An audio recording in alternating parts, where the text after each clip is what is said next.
Call to order. This Thursday, May 23rd, Oregon City Parks and Recreation Advisory Committee meeting. Starting with our agenda, item 2, introductions on my right. Bill Daniels. Troy Bollinger. And Derek Kugel. Lisa Novak. Jeff Sargent. Phil Lewis. And we have a couple of individuals who will not be joining us tonight, Karen Morey and Mr. Chris Cook. And a couple of others will join us a little bit later. Starting off with item 3 on the agenda, approval of minutes. Has everyone had an opportunity to review our last meeting minutes from April 23rd? Do we have any comments, questions, any clarifications that we need to make?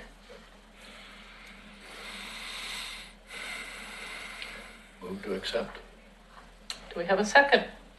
I'll second. All right, great.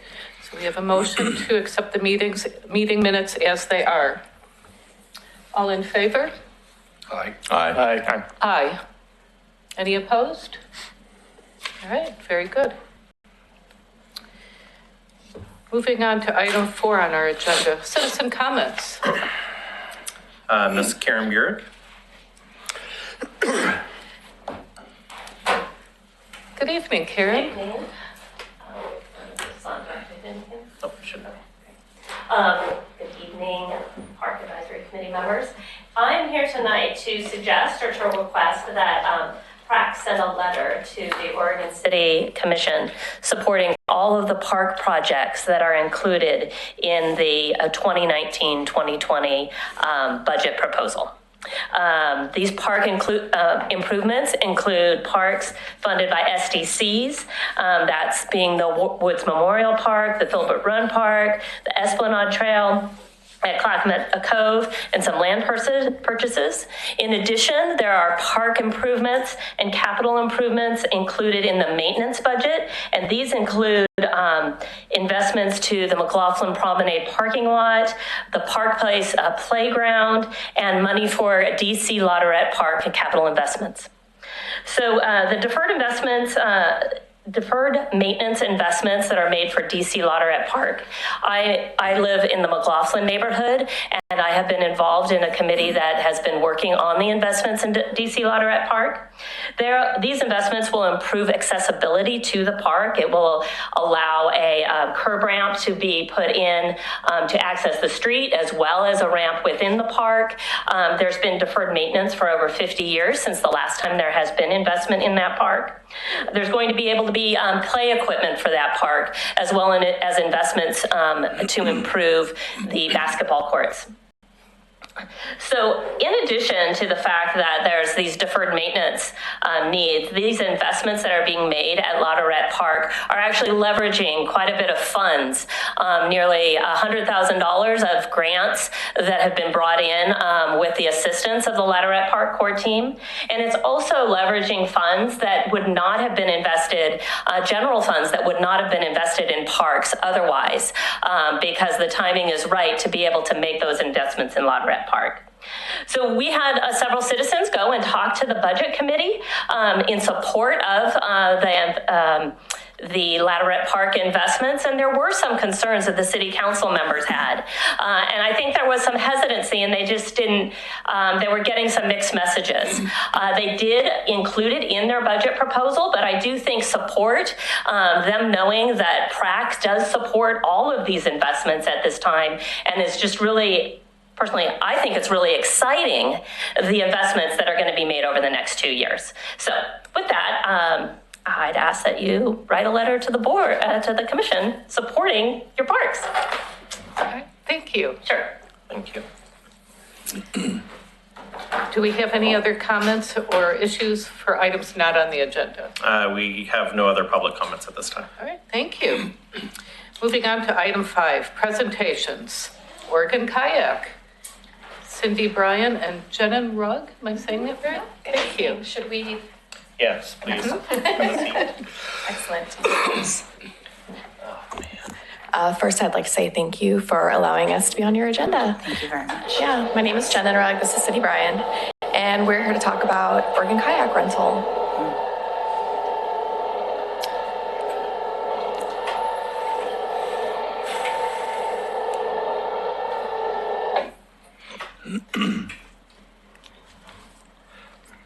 to start off, the city was approached recently by Oregon Kayak Rental to inquire about opportunities within our park system for partnership in order to provide services to the community through a vendor agreement. And so the city has been working with them on that development and putting together the associated paperwork. So we are not all the way through that process, but we are anticipating getting through that process before the summer season starts. And hopefully with PRAC support, we'll move forward with having additional recreational opportunities available, as well as additional revenue opportunities available for the city.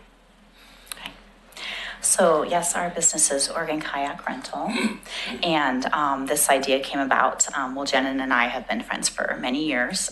We're mothers, and we like to take our kids out in the summer to enjoy rivers and lakes and other recreational activities. And we've also enjoyed kayaking quite a bit, and find that to be easy, relaxing, and pretty safe and pleasurable for our kids and ourselves. But we found that when going to rivers or lakes that there weren't any kayak rentals right there. We'd have to drive and go pick one up and bring it back, and we haven't invested in the gear for it. We like to do it, but not want to own it and store it and all that. And we realized, there's a need. It would be great to have the kayak business right there on the site. Right, so we identified the gap, and we feel like we can deliver that to the community in a safe and fun way. How we intend to do that is through a very mobile business model. So we will have our customers will engage the rental process through the internet. They'll go online to our website. They'll see everything that we have available right now. We're thinking for tandems, for singles, and 2 stand-up paddle boards. We'll bring it into the park on a trailer. We'll leave the park at the end of the day. It'll be on an auxiliary road, so we'll be out of the way of all of the community members at the park picnicking and whatnot. Obviously, we want to provide a safe, wonderful experience for everybody in the community and people that don't even live in our community. So we'll provide the life vests, the paddles, the safety whistles. And ultimately we want, our target is obviously families like ours who don't want to make the investment in kayaks and gear because they can't store it or they don't use it often enough. And we want to provide a mobile experience and a seasonal experience. And so we would plan to launch the kayaks away from the boat ramp. They're pretty sturdy, so they can just go over rocks and sand. We also have a kayak dolly that we would use to help make that transport a little easier. We would be respectful of any of the plants and animals around there. The amount of space that we might take up for them, the auxiliary road, would be about 30 feet in length, 12 feet width. Again, we want to try to not take over and expand too much into the area so other people have their space and time to enjoy. We think that Clackamas is the perfect location because there is a pretty wide variety of kayaking experiences there. You have the Clackamas River, the Clackamas Cove, assuming the water's deep enough for them to get inside, and as well as the Willamette River. We know that it's frequented by families all summer long. And as I said, it's definitely going to be a seasonal business. For 2019, we anticipate a July 3rd launch date, and we plan to close it up by September 8th. We would be in the park Wednesday through Sunday from 10 a.m. until 6 p.m. And we did a lot of market research in terms of the rates. We're trying to offer very fair rates. They're on par with any really brick and mortar kayak rental location nearby. Mm-hmm. Yeah, so any questions? So I do. So I'm looking at the arrows. And we're looking at the same slide. So you're looking at the Cove, launching from the Cove or Goat Island? Oh, no. Actually, Okay. Right. So the launch point, if you go back one slide, is actually to the left or to the west of the boat ramp. So there's a small trail that goes down in that area. And it just seems like a perfect launch point. Because one thing from my personal experience, what I like to do with my kids is set up a picnic, hang out on the beach all day, get a kayak for an hour or two, but still anticipate being at the river for most of the day. I don't need the kayak for the full day. I just need it for a little bit for some fun, then take it back. So I imagine in my mind, people are on the beach enjoying the day and they're renting a kayak, that we would load into the river at this point, but more likely than not, they would take it off to wherever they're located on the beach.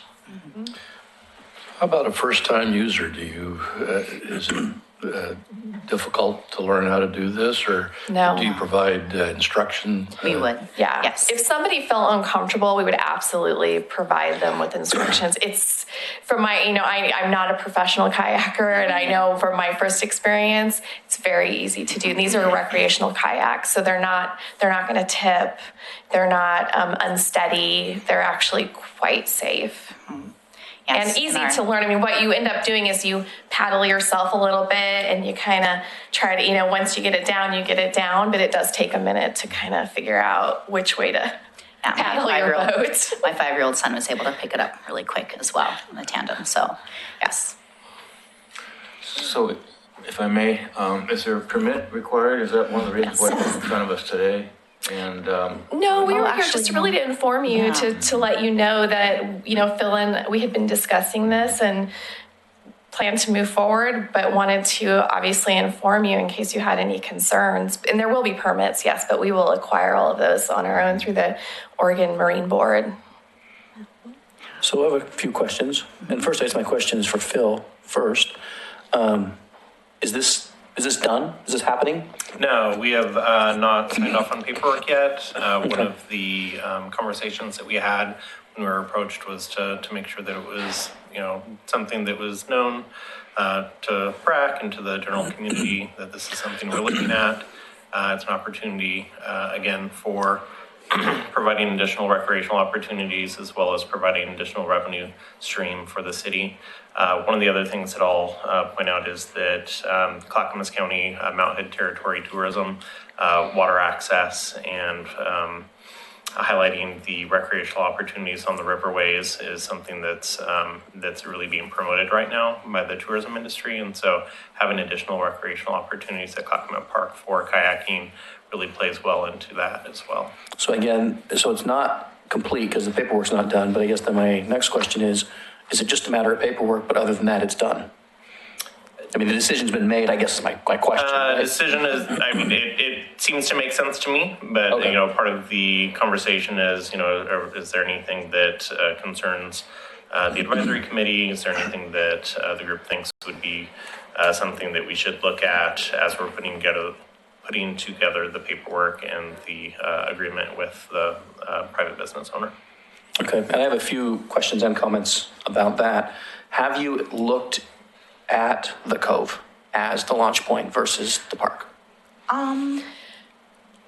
Yeah, at this point, let's see. I wanna say yes. I'd say yes. And so where I saw it was just the big gravel parking lot and the trail, and I didn't, yeah. It doesn't, I don't know if there's enough families picnicking in the Cove. I think they would go in the Cove to kayak around, but I can just tell you from my personal experience, usually you have an established spot. When you go to the river, you kind of set up camp. And I don't think a lot of people are camping in the Cove. I guess they could launch in the Cove and come over, but that still might require them to drive over to the Cove, get the kayak, and then kayak back to where their family is. With this launch point, they don't have to go a great distance to get wherever they're stationed. My only thought with that is I guess you could say traffic, but traffic with people. Okay. I agree they're not camping over there, they're not picnicking over there. However, I do believe that this could attract people to the park and not just give those that are already there something to do. So I guess the question is, do we attract them to the boat ramp, which we're already having issues there, or do we attract them to some other place? Okay. If we're going to attract them, they're going to come. If they want the kayaks, they're going to come where the kayaks are, right? I mean, within reason, of course. But with everything going on over at the Cove, too, I think it's a great opportunity to bring some involvement over there and to bring some recognition to what's happening over there and find a way to maybe move some of our congestion to a little bit different place, but still close enough that they're able to enjoy it. So that's my thought. And maybe that's something post phase 2 over there, right? Where there is more activity and there is like a park in place kind of thing. Yeah. So that may not be a right now sort of thing, but my thought is putting it right by that boat ramp might be a bit of a challenge. But then a couple of other things. I think it's a great idea, and I probably should have started off with that. I think it's a wonderful idea. Just some concerns about, I guess, making it as effective as possible and as user-friendly as possible. I know if I were to be at the park and I saw a trailer full of kayaks pull up, my first thought is, oh boy, right? There's going to be a bunch of kids, Boy Scouts, church group. Someone's coming with a bunch of kayaks to take over the river. And so I think that can be fixed with signage on the trailer, something that says, hey, come rent. Absolutely. Online, or if there is an opportunity to just, hey, I didn't even know this existed. Can I just drop in and rent? Yes, and they can. Even if it's a quick, you direct them how to get the app. Maybe you still don't exchange money or whatever. It's still on the app, but at least there's some instruction. Yeah. Just something so that people look at that and they go, wow, there is an opportunity. Because my next thought is, I'm going to go to the other side of the park, right? Let these youth, these kids, these people have their fun, and I'm going to go away and have my fun. The challenge with that is then I don't get to enjoy what I could have enjoyed because I didn't know, right? And so I think signage, some sort of marketing would help. And so then I look at that and I go, oh, I didn't realize that's an opportunity for me too, not just someone else. Right. So I think that we would help. definitely intend to have signage because, to your point, we want the same thing you do. I think we're completely on the same page. We want it to be as accessible as possible, but we also want them to have the best experience ever because we want it to be a memory. We want it to be something they want to do over and over again. We want them to tell their friends about it. We really want to be accessible to everyone that we possibly can. And I think we can bring more positives and get rid of some negatives that will come with it. There's always going to be some negatives with, you're taking over my favorite fishing spot, or the fishermen come in and they take over my boating spot, or, there's always going to be someone, right? Yeah. Too many people. I just wanted to come here and take a nap in the park, and there's, other people with me. But there's always going to be something. There's people having a good time. There's people having a good time, and I want to have a good time by myself, right? So there's always something that, might, but we can't get rid of all of that. But I think it's a great opportunity. I think it is a good way to bring something into the park without the city having to take care of all the, I guess, infrastructure, for lack of a better term, and, man with the hourly wage and all that might go into the city taking care of that. I think it's a great opportunity. I just think the marketing piece might help to let people know that it's an option, and maybe, and again, I don't know the logistics of the actual dollars, but maybe some kind of a co-branding. Brought to you by Oregon City Parks and Rec. So the community sees that this is we're not just letting some private business walk in here and sell stuff. And because then they'll be calling Phil going, well, I want to do that too. Right. Yeah. But maybe a co-branding. And so they know that the parks are providing it, but it's also it's not just the parks, that there's someone else that we're co-oping with. And I think that could help both of us. I agree. Yep. Those are my thoughts. We did picture having maybe a link on your website to that park so people just know that they can reserve kayaks through Oregon Kayak Rental when they go to check out Clackamas Park. And why did you choose Oregon City? Well, when we were looking at this area and seeing, like we were saying, the range of different kayak experience levels. So you could go up the Willamette and the Clackamas, and it's just so peaceful and beautiful, by the way, the Clackamas Park area, and then going into the Cove. And we just saw this as, And do the not two of have you- to- Accessibility. We were born and raised, we in raised in Portland, yeah. and we live near Oregon City. So for us to run, we both have full-time jobs. So for us to run another business, we needed it to be close. You don't currently live in Oregon City? We do not live in Oregon I City. agree with you. It is beautiful. And since you're going to run a business here, I'd advise you to move here. My brother lives here. You both should probably live here. Is that out? man. My brother lives in Oregon City, right off of Holly Lane. Yeah. You both should live here. I think that'd be a great idea. Yeah. I'm a teacher, and so that's helpful in the summer to have this time to Absolutely. run the business. So Absolutely. Good. Yeah. I'd like to ask another question if I can. Please. Regarding permits, do you see competition coming to you for the same opportunity for somebody else, and you see that as an issue, or are you going to try to limit, or how do you think you want to? Yeah, at this that. point, we have obviously not run into that issue. But if it gets to a point where it's we're getting more additional businesses that are inquiring, we probably would have to move to a RFP kind of process where they would do a bid for providing that service. But we're not there yet. Would we be required to do that, or we would just choose to do that? I think we probably would want to do that in order to provide the appropriate opportunity for the vendor that was going to be on site. Well, and my suggestion is we don't do that. these folks have created a wonderful opportunity and they've taken the initiative and they've brought it to us. My thought is, we got a partnership. Let's just stick to the partnership and let's be loyal to them like they want to be loyal to us. And you know what? Let them go to another nearby city who shares the same river and have fun.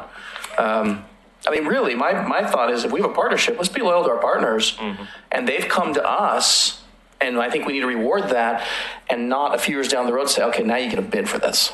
And of course, I think there needs to be a little bit of oversight just for the community to feel comfortable that the prices that are being charged and the arrangement that is there is certainly, market rate, and that we're not entering into some agreement so that we all get rich.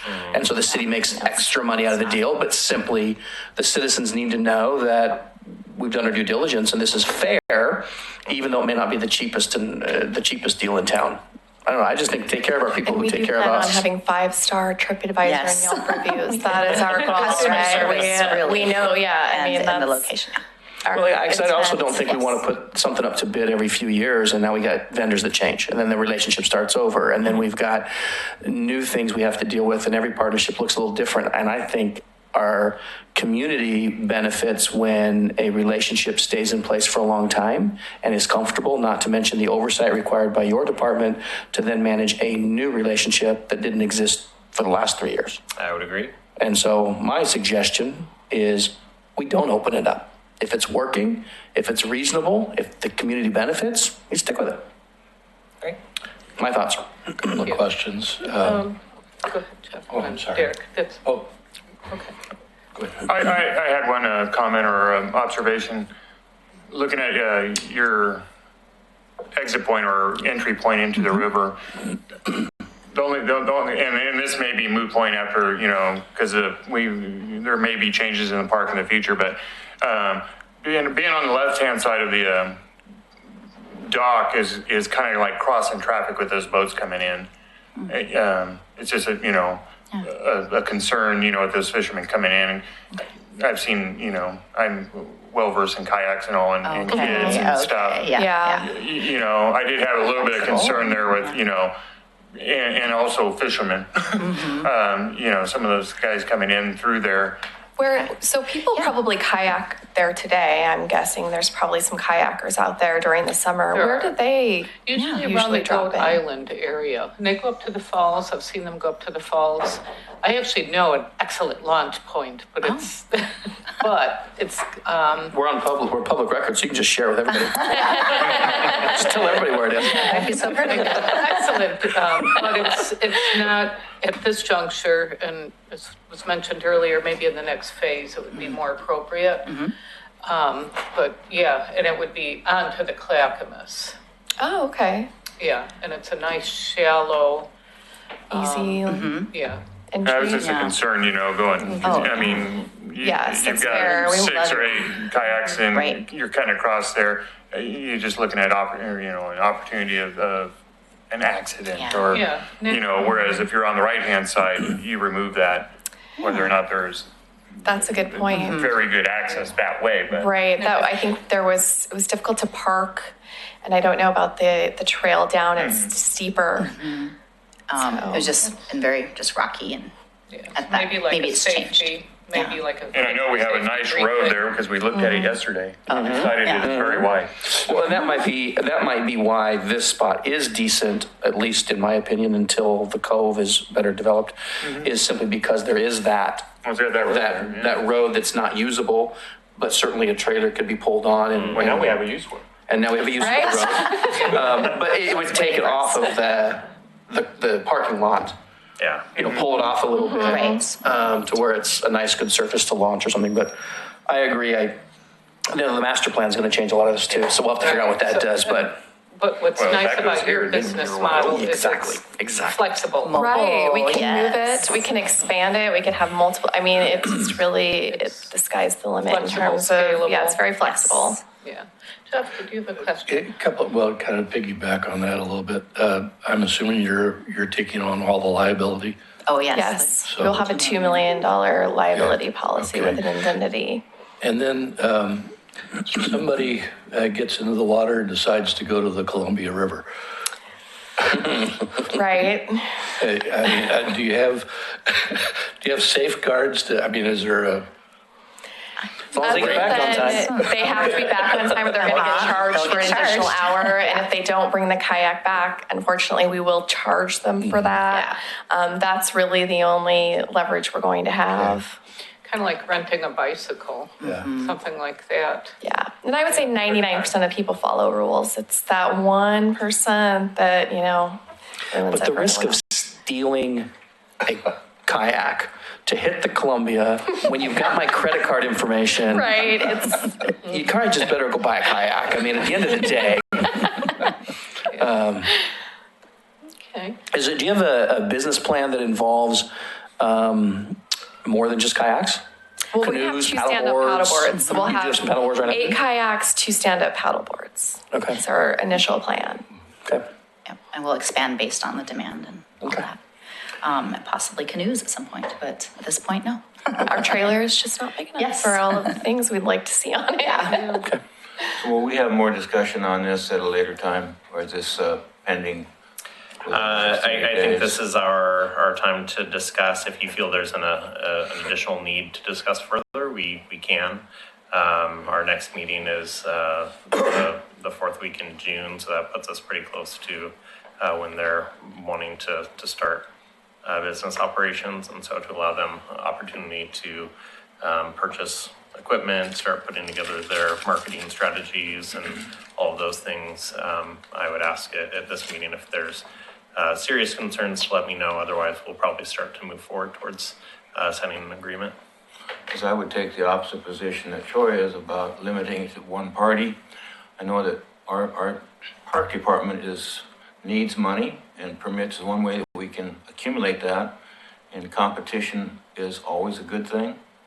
Not that they wouldn't do well, it's that maybe somebody else has a different kind of idea or brings in, or maybe all of those kayaks are rented out and there's more people wanting to take more kayaks out. And so I would suggest that you have in mind a policy about whether it's a public park, and to limit it to one vendor is tricky. I know Portland Parks doesn't operate that way. It isn't, they allow more than on a, if they can all fill the permit requirements, then they're allowed to, and I could use food carts or anything else as an example of that. So it's something to consider before you form a Thank you. policy. Thank you, Bill. Any other questions or comments? No? I think it's a great idea. It is. Thank you. Thank It you is. so much. We're really looking forward to it. So. Yes. Best of luck. Yeah, hope to see you out there. Yes, Yeah. I'm a former canoeist. I haven't tried a kayak, but I may be. Oh, Now you customer. can, right? Yeah. And moving to Oregon City is really an option. Oh, no, it definitely is really an option. Yes, down the line. Thank you very much. Thank you. Thank you very much. Thank you. And it's Oregon Kayak. I'm going to remember that. Hopefully you'll see it everywhere. When Yes. Best of luck. All right. Moving on to item 6, general business. Item 6A, budget fiscal year 2019-2021.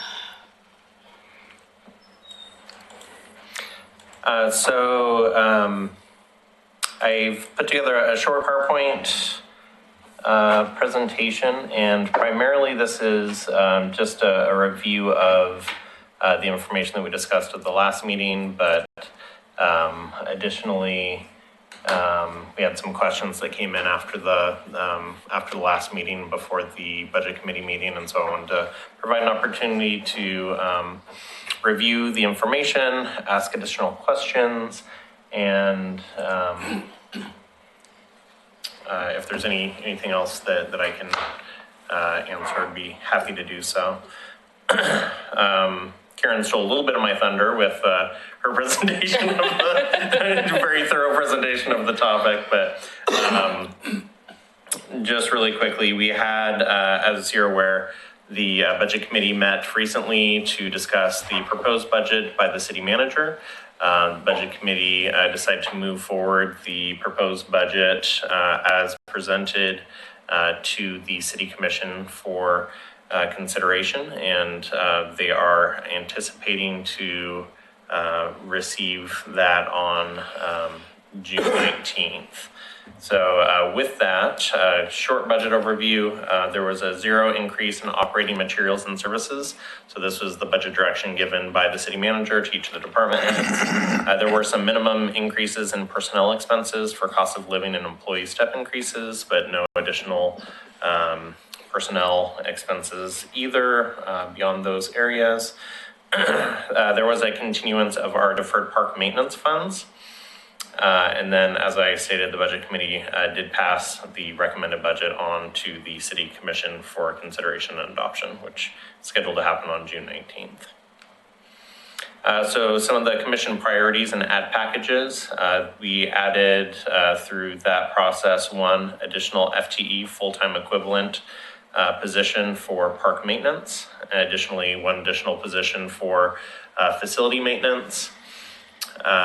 We have put together some funding for public engagement and reporting for the park funding task force. So that task force that we're anticipating kicking off in July, and we'll be putting out requests for folks to join over the next couple of weeks. The Parks and Recreation Master Plan additionally was funded through partially through SDCs and partially through the general fund. The capital improvement plan, CIP update, has been funded, as well as the methodology for the parks system development charges.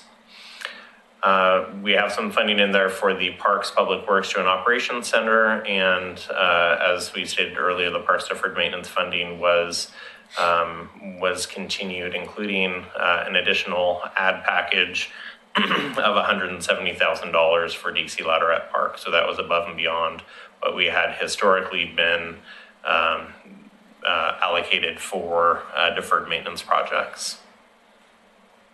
So for our capital projects, as described, we have $490,000 dedicated for DC Ladderette Park out of our general fund. We have additional funds through the grant opportunities that Karen spoke to earlier. $60,000 towards the playground replacement project at Park Place Park. We're additionally anticipating some enhancement fund grants to help support that. $75,000 towards the McLaughlin Promenade parking lot, so that's the lot adjacent to the VFW hall. $45,000 for park signage, so that's to install park signs at parks across our system. We have many parks that have no park sign at all, and so to let the community know that it is a public park and available for public use, we thought that was important to have that as an amenity at our parks that currently don't have them. $50,000 towards asphalt projects, Park Place Park parking lot and walking paths, cemetery, and then other smaller projects as we have funds available. $50,000 towards asphalt projects at Clackamas Park. That's from a dedicated park donation fund. Those funds come in from the dump station for the RV park. And so when folks use the RV dump station, they give a donation and those funds accumulate, and then we try to use them at Clackamas Park, but sometimes they're used for other projects as well. $75,000 towards the ballroom floor replacement at the Pioneer Center. $40,000 of that is from dedicated donation funds. The other $35,000 is from the general fund, deferred maintenance funds. And then, I should say, excuse me, not deferred maintenance funds, from our general capital outlay funds. And then $10,000 from for the filter sand replacement at the Oregon City Pool, which happens every 8 to 10 years or so. Would your park signage include park rules? As of right now, it's primarily just Identification park signs, but we do know that park rules is something that we need to have dedicated signs for those as well. So we have had those conversations. Some parks have a little bit easier locations to hang signs like that at. Others, it's going to take a little bit of work, but yeah. Let me ask a question about the CIPs. Yes. So the $490,000 for DC Lariat Park is spread over more than 2 years? No, that is this is all of this year is part of the 2-year biennium budget. And is any of the money going to Lariat Park out of SCC funds? No, Is not. no. And so this is coming out of general fund money? 170 out of general fund money. I saw that. The rest of it is coming out of it's all general fund money, but additional general fund money, the rest of it's coming out of our typical capital outlays for parks, as well as our deferred maintenance funds. So it sounds like DC Lariat Park would be completed by at least the construction project would start this year.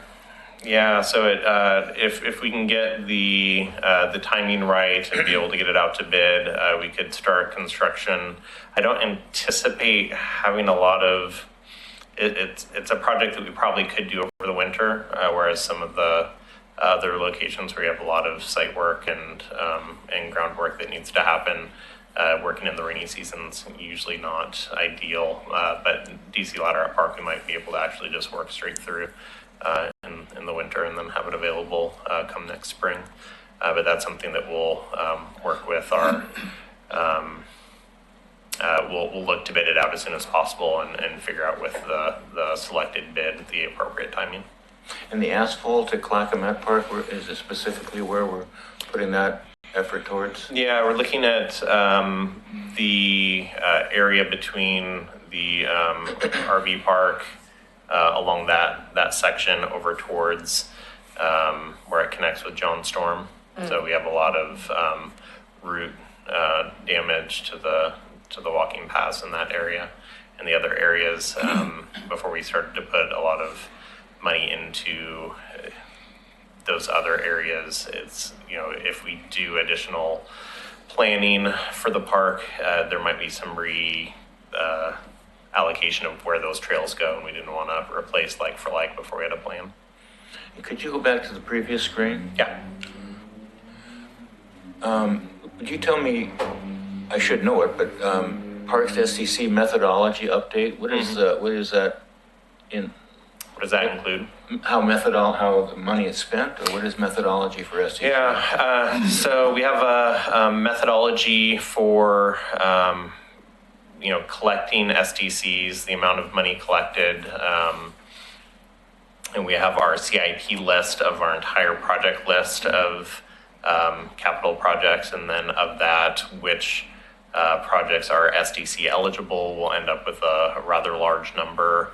We'll work through, what is feasible, what rates we should be charging for different developments. So whether we are charging, primarily residential development, if we're going to start charging for additional commercial development, those types of things, and the percentages for each of those developments, and it all kind of play into that overall methodology. So that gets vetted through a public process, and then it gets adopted by the city commission. At budget is usually when that's done? No, it can be done at any point. Mm-hmm. Yeah. All right, thanks. Mm-hmm. And so we have additionally, so we have our capital projects, which are primarily funded out of our general funds, and then we have our SDC eligible projects, so paid out of separate funds, which are an impact fee paid by developers in order to provide recreational opportunities for our citizenry. The Tyrone S. Woods Memorial Park Phase 1 development, so this is funded and moving forward to construction in 2020. Filbert Run Park development, so that is a potentially funded with matching grants. And so as I stated in the email that I sent out to the group, we have the matching funds, we applied for the grant. If we're successful with the grant, we'll have a full project and be able to move forward towards development. If we do not receive that grant through Oregon State Parks, then we have a conversation probably as a group. That's the state park grant is our primary way of developing parks in our system. We've already applied once and we're not successful It may be a park that, sometimes they get funded the second year. If we don't get funded after the second year, it's probably the project, and we probably should look at other ways to provide those funds for construction. So that could be that we pay, it's 100% SDC eligible. We could pay for it out of the SDC budget. It would just impact our ability to acquire park land and park deficient areas or complete other SDC eligible projects. So that would be trying to prioritize as a group what we think is important. Is this a picture of Woods Park? Correct. Yes. So is there going to be a road going through there? Yeah. On the top part? The next topic on the agenda is Tyrone Woods Memorial Park, so I'll go into a little bit more detail with that. But yes, we do have, there's two roads. Let's see. Oh, we can. Yeah, we so can we move have on. I mean, that's High School Avenue here along the side. This is Glen Oak Road here to the bottom, and then this is Myers Road up here to the top. And all three roads are developed. Myers Road is developed completely. The half-street improvements along High School Avenue and the half-street improvements along Glen Oak Road are currently not developed and would need to be included in part of the development. But I'll go into a little bit more detail once we get into that next I have one more question about SDC money, and is it something that is under public consumption, but is it basically the Cove projects with the addition of the new development there, the apartments? Mm-hmm. How much SDC money does that bring in? And is most of that being used either for park acquisitions in future areas or in that development of that park to the north? So one of the things that we are, as part of the development, we are putting a SDC credit towards that development for the promenade expansion. And so they're widening the promenade, they're putting in additional lighting and benches and all kinds of amenities in that area. And so they received a roughly $1 million SDC credit for build out of those amenities. The full build out for phase 2 and 3, I think, is somewhere in the 1.7-ish million for SDCs paid to parks. And so we have a net 700,000 in SDCs that's coming into that project that can be used for new park development or acquisition. We also additionally have, as we've discussed a little bit previously, the North Park there that is currently undeveloped. And so at some point we'll need to do some planning on that and then through to construction. In our SDC reserve, currently the balance of that is approximately? We have, with the current budget, it's around $3 million in reserves with the current budget. Okay, thank you. Mm-hmm. I got a quick question on, and just maybe you can fill my ignorance here. Is it commonplace on the park budget that there's usually, Laureate Park, or is that, am I saying it right? Ladderette, is obviously taking up the chunk of the money. Now, is that commonplace on a 2-year budget, one big project, or? We have not typically used funds in that way for the biennium budget in such a large project. I think the problem we run into, to Bill's point, is the SDC eligible park projects and non-SDC eligible park projects. So we have funding to develop parks. We don't necessarily have funding to No, I repair. understand. Yeah, I'm just not seeing the history of how it works. I was just wondering, is this common? Is this One large project. yeah. Yeah, and usually we will have probably one larger project than others. As an example, last year we did a pool project where we replaced the concrete and we also did some repair work on the beams that support the roof structure, and so that was a rather large. That was a $200 and something thousand project. But you know, the scale, I mean, it is a little bit larger than usual, but not atypical, I guess. You have like a 5-year or 10-year CIP plan, or? We currently do not. Okay. Yeah, and so that is something that we probably should really develop, and we really don't have. I think the issue that we run into is that we're basically running year to year with our funding allocation, and so we have a very minimal capital budget, and then we have luckily received additional deferred maintenance funds. But we don't have a stable level of capital funds available to us that we can really plan out regularly. And so a lot of times it's, you know, putting out fires, as it were, with whatever project is most pressing as we're going through the budget process. And we don't really have that opportunity to plan as much as we would like to.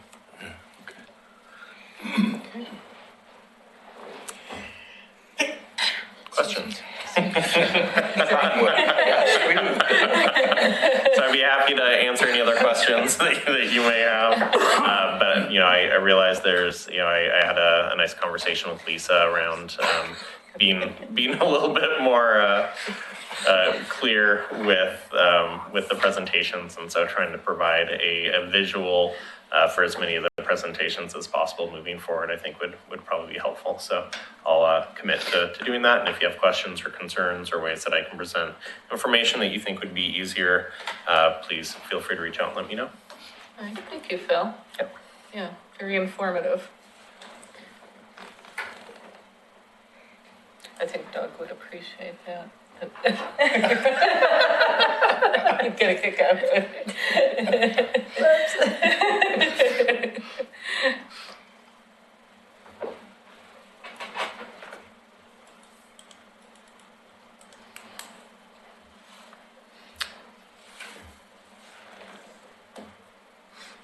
All right, we're moving on to 6B, correct? Yes, as I see on my screen. So this is an update on the Tyrone Woods Memorial Park development. Just a little background first. Tyrone's Woods Memorial Park is in the Caulfield neighborhood near the Oregon City High School. It's just over 9 acres in size. Gives you a nice overview of the adjacency to the bus barn just to the north and the soccer fields just to the east. And I guess on this slide is probably a good slide for you, Derek, that you were asking about earlier about the road development. You'll notice the Myers Road just to the north is a nice wide with sidewalks and has all the additional pieces there. High School Avenue, which is just here to the right. Or to Now, is that going to go through? High School Avenue or No, Myers? Myers. Yeah, so Myers Road is currently in. That's what I thought I saw that on the Beaver Creek Mm-hmm. development plan. So Yeah, so But, they just closed on bidding, and I think they're anticipating going into construction this next. Actually, I think they're trying to go into construction this summer, so could be as quick as this summer. So is that private property right there, that house, is that coming down or is that staying? Are we looking at down here? Lower left. No, outside of that, the B&B, right? right next to the B&B. Oh, here? The other ones, yeah, all that in there Yeah, with the there's- extension. Yeah, the extension will come through and then up. I don't think there's any structures here that would be impacted.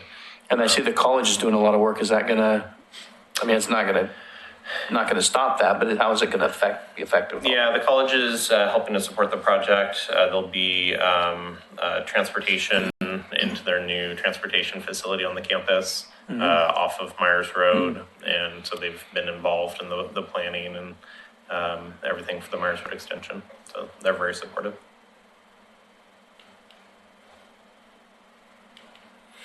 So this is the full build out of the park. So the entire 9 acres, the master plan calls for the existing house to be used as a community space. Additionally, we have called out for a park host, improvements to the wetlands and natural areas, have some boardwalks going through that space. There is the natural resource overlay district through that area, so the Caulfield Creek section, and then there is a delineated wetland which is in this area as well, which will stay and will make habitat improvements. The next slide shows the phase 1 development. And so you'll notice that we have kind of a improvement area through here. And so we're anticipating not having to do the roadway improvements along Glen Oak Avenue, but we will have to do the roadway improvements along High School Avenue. So we'll have full sidewalks, planting strip, bike lane parking along High School Avenue there. The one piece which is not on here but was actually included in the phase 1 development is we do have a skate spot that's called out for in this general area. We have multi-use courts, pickleball courts, the trails running through, and nature play elements. We'll have a picnic shelter, walking paths, open lawn area, and then our first fenced dog park in our park system. Additionally, this is the older layout. We actually haven't updated. I pulled the wrong one, but we have the memorial for Tyrone S. Woods called out to be somewhere in this area generally. So there'll be a flagpole here, which will allow, we met with the VFW and park staff to determine the best location for the memorial in the park. So it'll get a lot of eyes on it, being close to the entrance into the park. Additionally, with the flagpole, allow us opportunities to host events in the open lawn area for Memorial Day, Veterans Day, those types of things, if and when we have those opportunities. Will that flag be flown every day, or just for those events? It'll be lit and It'll be lit, so not up and down, but lit. It'll be lit and stay up. It will, as with, I don't think we have any unlit flag poles in our system right now that we use. We'd have a flag pole at Atkinson Park. I think it's our only park with a pole that's not lit. We currently don't have a flag on it. It's just prohibitive for staffing to raise it and lower it every day. And then the other question I have is the parking. Is that public parking for any use, or is it going to be designated parking? And then enforced? Yeah, similar to our other parks. It's open and available for the public use during operational hours. So at 10 p.m., nobody can be in the park, and they can be. I think it should be. I mean, you're going to have a lot of use of that parking just for the soccer and lacrosse across the street, which I think is great because that's community use as well. Oh yeah. So I think it should be. And we've had conversations with the school district around joint use of facilities with the bus barn. They have quite a bit of parking across the street. So if and when we do have events at the park, to be able to have a relationship there with that. And then we'll have a ton of street parking along High School Avenue as well. So the budget and project phasing, so we have, again, it's a roughly $2.5 million project. About 500,000 of it is in grant funds, 200,000 of it is in Park SDC funds. The RFP is out, anticipated to close on June 4th. We're anticipating entering into a contract on June 20th. And then moving forward with construction documents and permitting. We will do some site work, vegetation clearing, removing hazard trees during the fall season, but most of the construction will start in 2020 in late winter, early spring, with a park completion scheduled for September of 2020, approximately. Would you go back to the previous slide for just a minute, please? Yes. I was trying to, so I didn't see it, but we're looking at play swings in there or any kind of facility such as that? Yeah, the nature play area is in here. Oh, I see it, yes. And has not been Nature play. fully. This is a conceptual design, so we'll have an opportunity at the 30% design set to have a couple of different options for what we'd like to see in the nature play areas. And so part of the design RFP is that we'll have 2 or 3 different options to choose from. Will the pathways be lit? That is an excellent question. I don't believe we have lighting called out along the pathways, but I will follow up. And on the, you said that's, of course it is, the first fenced dog park that is Correct. installed in Oregon City, and I am quite familiar with fenced and unfenced dog parks, and that area will get worn out quickly if it's turf, regular turf. And so there's, the one option is that you look at something other than grass, Like AstroTurf, I've seen for example. that. And It's expensive, but it's basically a one-time unless somebody's going to vandalize it, but Yeah. I'm sure that So we'll be looking at those options. The other thing that we've had conversations around and why we acquired the property on Claremont Way was that we probably will need a secondary fenced dog park in our system, and probably primary dog park, because a 1 acre, or actually less than 1 acre dog park will not serve our entire community. And so we need to have, for maintenance reasons, to be able to close and maintain this, we'll need to have a secondary fenced area. Because once folks get used to using a fenced dog park, they're not going to be very happy if they don't have an opportunity to use the fenced dog park. Because I'm sure they'll stop using the other parks that are not designated dog parks and only come to this one. Exactly. of course. Of course.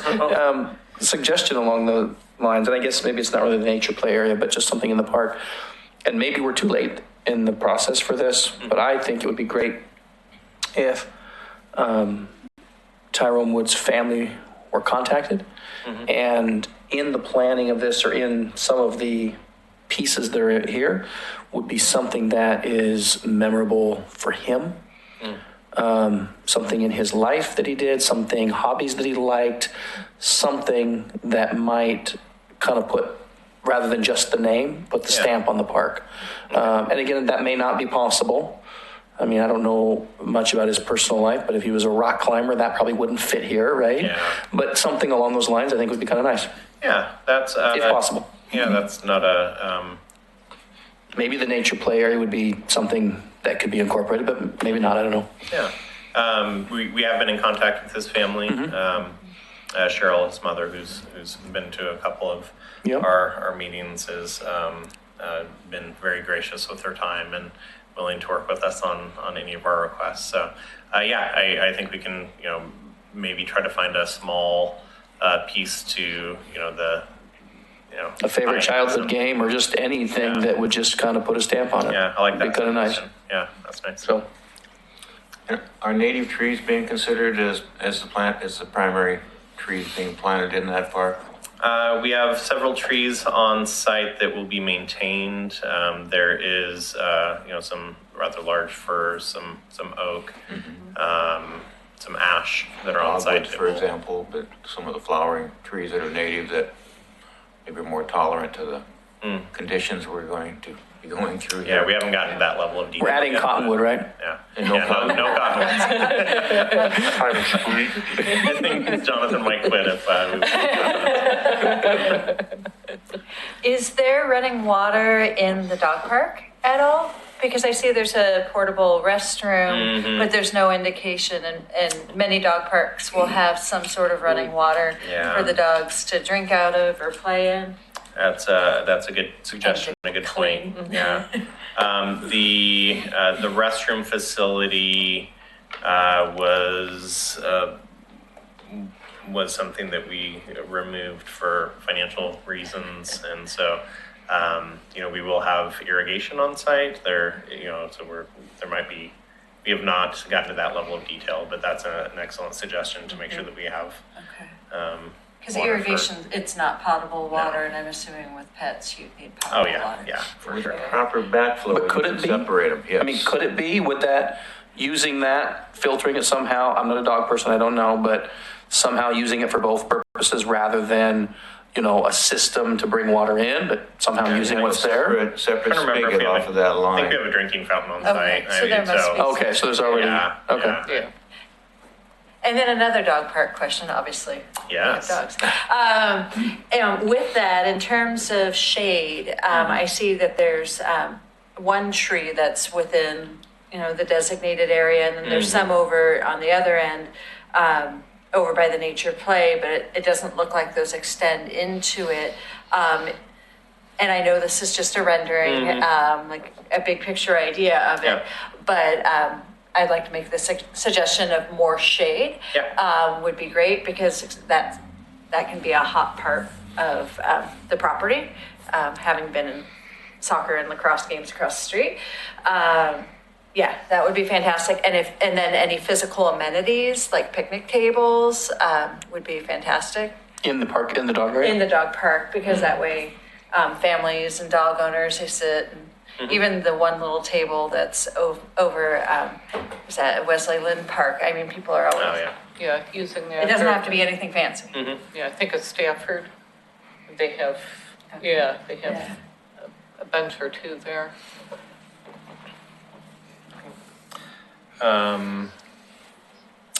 So again, thank you, questions. I do have one. So as I spoke to earlier, we have the RFP is out and will close on the 4th. We have a very tight turnaround for review and notification back to the applicants, but I was wondering if there is interest from anyone on PrAC that would like to sit on the review committee to review the proposals for construction documents design. How much time do you anticipate it being? How many proposals do you anticipate? Yeah, I was gonna say it depends on how many we get. We've received, I know for sure we probably will have at least 3. We've received requests for additional information from probably 6. So, yeah, there could be up to 6. What does this involve? Half a dozen. So you would review the proposals and go through, we have a scoring sheet that you would use to evaluate the different criteria of the proposal, their qualifications, similar projects that they've completed, their specific proposal, how they are anticipating going about completing the work, those types of things. Sign me up. So Yeah. we've got Jeff. Anyone else interested? I think we probably try to keep it to 1 if possible. The smaller group, the better. I mean, we already have, so I'll say,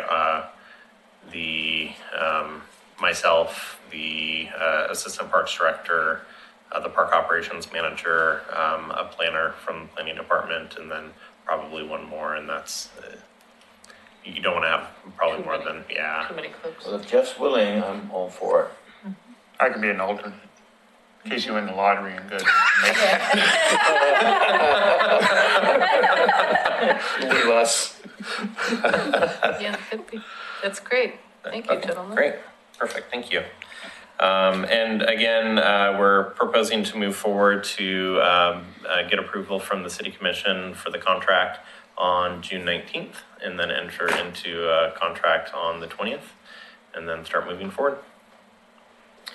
Great, that's good news. Yeah. Okay, moving on, item 6C, Willamette Falls Legacy Project. So we have a little bit of an update on the Willamette Falls, not a lot of brand new information, but just things for the group to think about. We do have our PrAC tour scheduled for June 21st. So for those of you who have not RSVP'd and would still like to attend, please let me know and I'll add you to the list. It's scheduled for that afternoon at 1 o'clock. We are looking at doing additional public tours, tentatively scheduled for May 30th through June 1st. So that's a Thursday, Friday, Saturday.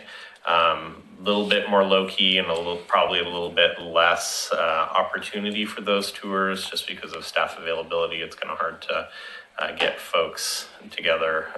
It's pretty large commitment as far as time for all the folks that can give tours on those days. So again, for the general public, for all the thousands of millions of people that are watching us online, I definitely recommend signing up on the email list through the Willamette Falls Legacy Project site, and they send that out as soon as it becomes available for registration. They fill very quickly. We do have our design team on board, and they've been working on putting together the documents for the initial design. The CMGC construction manager, general contractor, has closed the proposals. We have graded them, and we have selected a first choice for CMGC. It's not been announced yet, but should be in the next couple of weeks, assuming we come to terms with the contractor. And then the other thing that we're working on right now, particularly heavy on the Oregon City Parks side of the house, is the programming contract. So working with Biederman Redevelopment Ventures on putting together a strategy for operation and maintenance of the property. We're anticipating a June 19th commission presentation. And so I would, invite members of PRAC to attend that. And looking at this point, they're they're digging through all of the community engagement processes that have happened to date, all of the things that people have said that they want to be able to do on site, all of the design elements and how that plays into how it is operated and maintained. And they're looking at, how to engage with local service providers, as well as how that relates to staff and developing a service delivery methodology for that location. So it's probably going to be a 6 to 9 month process of kind of going through all of those steps. The June 19th meeting is really just an introduction to tell, the commission, this is who we are, this is what we do, and this will be the process. So not a lot of new information beyond probably what I just gave you the brief introduction on, but if you are interested and available to attend that day, that would be a nice day to get additional information. Will PRAC be involved later on in terms of having any, Will Biederman, I've worked with them before. Will they be presenting at all here, or is it more Willamette Falls Legacy in terms of providing input and recommendations? Yeah, they're working very closely with the Willamette Falls Trust, is the contract holder for that. And so they're working with Oregon City, so our planning department and Parks and Recreation department on, at this point, it's been, first steps, trying to get a sense of what we need.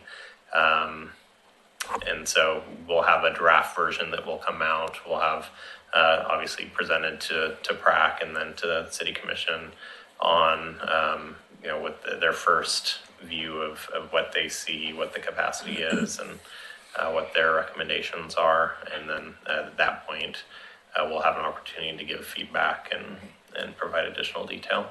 But yeah, if you have, I think a lot of you have had participated in the public involvement processes. If you have specific things that you are really adamant about that you think have not been vetted, or as we're going through and engaging those additional processes as far as the presentation to the commission or presentation to PRAC, you will have that opportunity. But yeah, if there's something that you'd really like to have included, or comments, let me know. Okay, great. Item 6E on the agenda, the West Good Neighbor Agreement. I think we skipped over the Clackamas Park. Oh, gosh, we did. Thank you. Too fast for my Clackamas Park.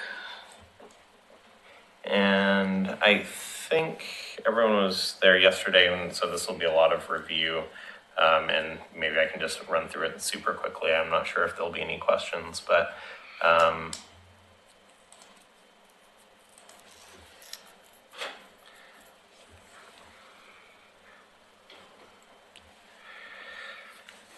you go. So Clackamas Park, again, as we talked about on our site visit yesterday, we have a commission goal to revisit a portion of the waterfront master plan, which includes Clackamas Park.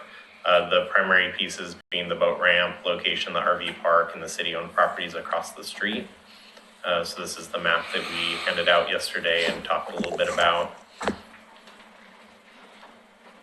The boat ramp, so again, how can we best incorporate the boat ramp into the overall design of the park to serve all users? As we talked about, in the current location is not ideal and will continue to be damaged by water events. And so looking at options, these were the 4 options that were included in the original recommendation from the Oregon State Marine Board and their hydrologist to move the boat ramp approximately 350 feet downriver. There were 2 original versions that were offered, option 1 and option 2. I think a lot of us are more inclined to have the angled boat ramp in that current location, but you'll notice the kind of one way in, one way out entrance that we discussed in those 2 options. They did create a third option as well, and then eventually their preferred option, which had the additional circle through the park, and that does take up a lot of the green space within the footprint of the park. And so the direction that we received from Commission and the as well as PRAC not being happy with the loss of green space in Clackamas Park, went back to the Marine Board and said this is something that will not be supported. What are our options? They have hired a consultant, a hydrologist, to come in and look at moving it approximately 150 feet downriver, which is approximately where we were standing yesterday during our site visit. And so hopefully we're anticipating hearing back on that report by the end of this month. And then by our June meeting, we should be able to have a presentation from the consultant to speak to the reasons if this is a feasible option or if we need to look at other alternatives. At this point, we're just kind of waiting. The other option of the other components of the master plan that we discussed, should we continue to operate an RV park at Clackamas Park? It does make revenue. It does is a little bit of a headache, especially in its current location. A lot of staff time and resources to set it up and have it flood and take it down, and the electrical and utilities that are there. And so, should we move it to higher water? Should we move it across the street to the overflow parking area? We do, again, $137,000 in 2018 revenues. Direct expenses were $42,200, and so little under $100,000 in net revenue, which is not bad, and definitely provides an opportunity that is not provided in other areas in our town. Question on that. Yeah. You said direct cost only. I assume that does not include employee time to set up and take down. Do you have an estimate of what the total cost, whether it's absorbed or not, would be for that, just the RV portion? Or a speculation of any kind? No, I would hate to. I mean, how many hours does it take to set that up and take down every year? Quite a few hours. And 100 man hours? And actually, I can bring back that. Okay. I can bring back, I think, we were in these numbers a while ago, and I am trying to remember if we actually included. We have a tracking system for some staff time, and I'm trying to remember if this was included in that, which it could have been, but it also means that those are things directly that they are signing in for RV park specifically. So I would imagine it's not all of our staff time. Well, and Jonathan may have an idea of how many other hours that maybe are not Yeah. in that system. And that doesn't include any of his hours, and it doesn't include Sure. any of the, the hiring of park hosts and dealing with the Well, and I'm not, users. I'm not even suggesting we necessarily at this point don't do it. I just think it would be helpful to know. I mean, $100,000 or near is a good amount. At the same Yeah. time, is that really 80,000 or is it really 20,000 at the end of the day, right? Yeah. I think that would help us make, a decision, as much as it's not our decision here, but a decision to be made on if we move it, where to move it, if we have it, whatever. Yep. How many of our parks make anything? Oh, it's none. So it's only one. Yeah. So, I mean, Yeah. I mean, it's, I did have a question on, as far as creating a master plan for this park, which it was mentioned that the state and the Marine Board would pick up 50 to 75%, I believe I heard, on, is that just for the ramp? just for the ramp. Okay. Yeah, well, the ramp and additional facilities for boaters. So if, the parking lots to get into where the ramp is, all of those, any site improvements for the design that we saw. A So, restroom? so this project, anything that would cost to put together this project, in theory, they would support half to 75% of that. Restroom facilities if needed in there? If needed, yeah. If we needed to move the horseshoe pits to the middle of that so they could play when they're done boating, they could include that too, right? No, we can always ask. If they want to play pickleball or something, we could. Why are they so adamant about being on the Clackamas side? Has that been made a point? Why For what, well, I guess we have, And my follow-up actually question is has there been a discussion that they would improve the sport craft landing or sport craft ramp, widening it, for example, or at least making it more accessible?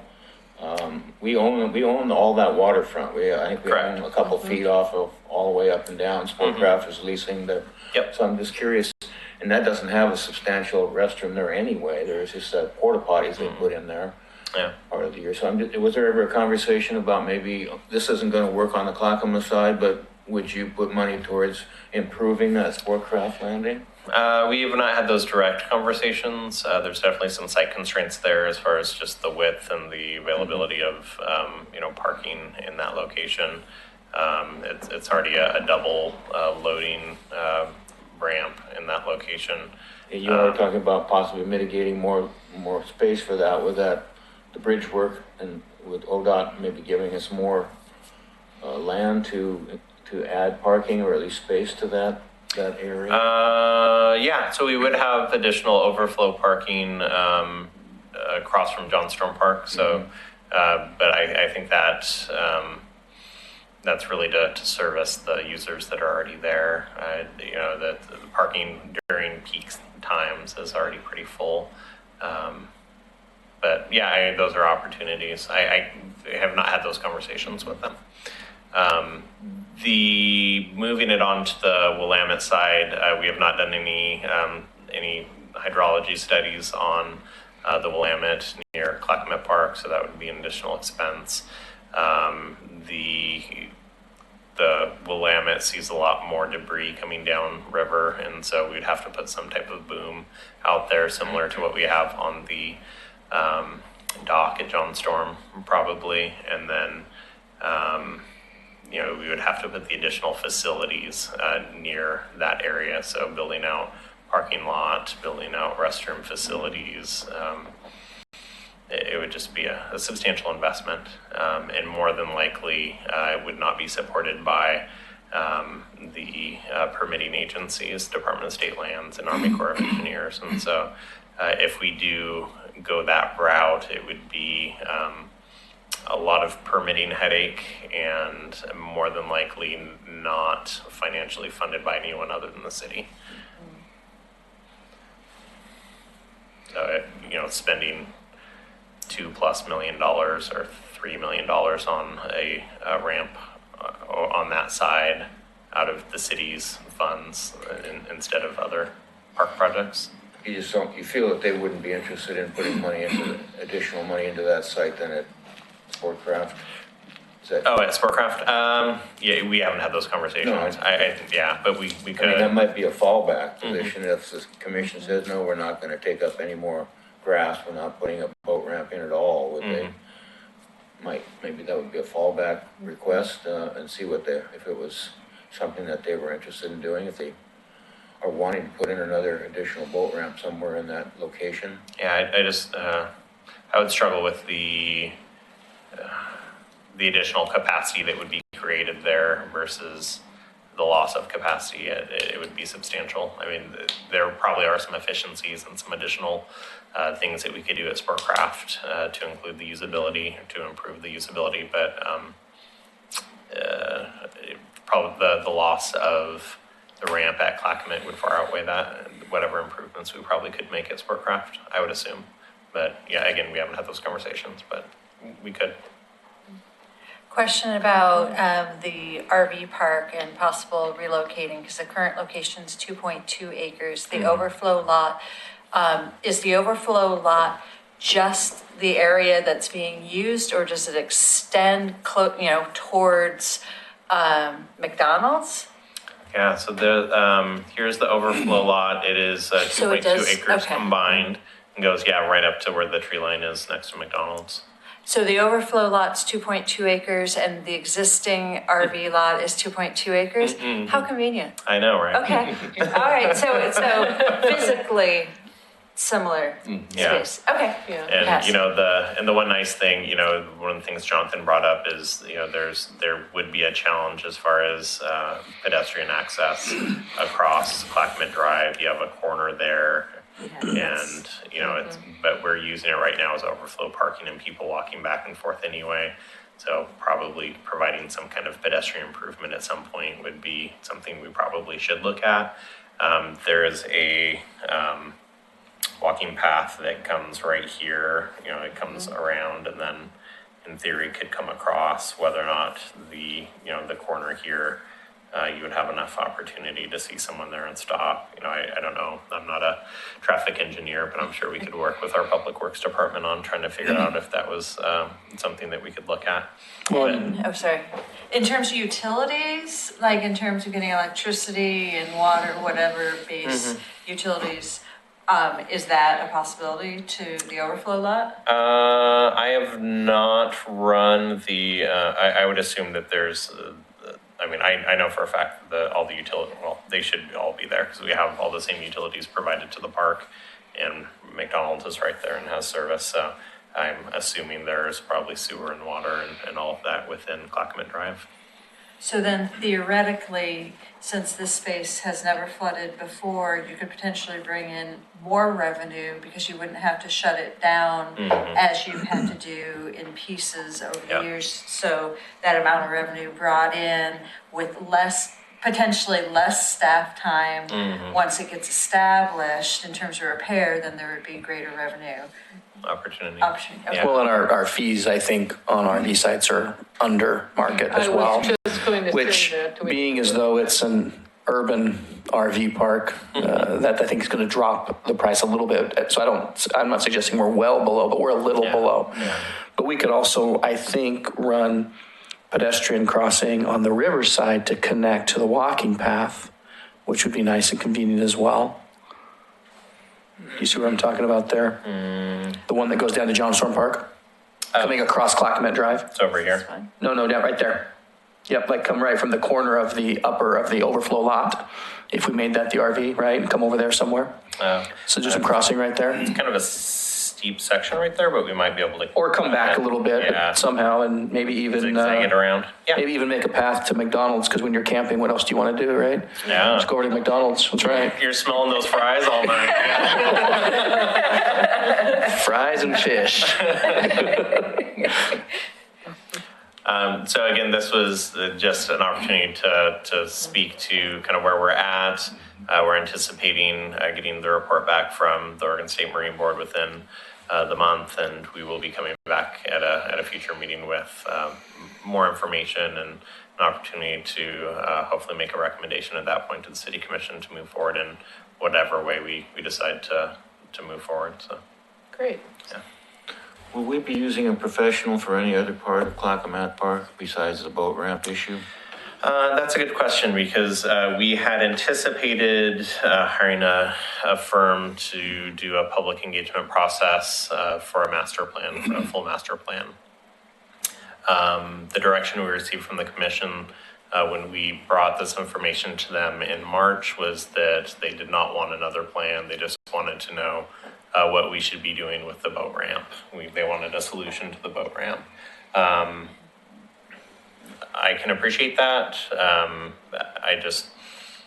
I know that we have other needs at the park that are not related to the boat ramp, and I guess I would ask this committee if maybe to use your voice in advocating for, it's not just the boat ramp. We really need to look at how we're utilizing this space. It's 25 acres of riverfront property that we are maintaining, and we'll get into it on the next the next topic. These are rolling right into each other, but we have opportunities to make some improvements, and we probably should have some type of plan to move us towards those improvements that would be supported by the general public. So we should do that in the form of a motion at a different meeting, have another discussion, and have that, if we feel like we want to move that forward to commission. Yeah, and there's no hurry on that, of course, right at the moment, but. And I think we'll have more information once we get the report back from the Marine Board, and at that point, we'll kind of know, that's a pretty substantial piece, and once we have that information, that'll probably play into what else we could do on the site, but I think it shouldn't be just staff making that decision of, we're going to put in some paths here and we're going to throw in, a shelter there and say that we're done. And I know that this group represents the community at large, but there's only 9 of us. And so, we probably should invite some additional voices in before we start making substantial investments into the property. Mm-hmm. Makes sense.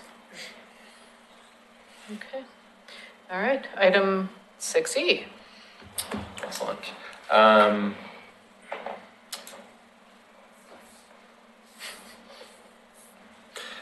I will do that. So the city is working with WES, so Clackamat County Water Environmental Services, on a good neighbor agreement.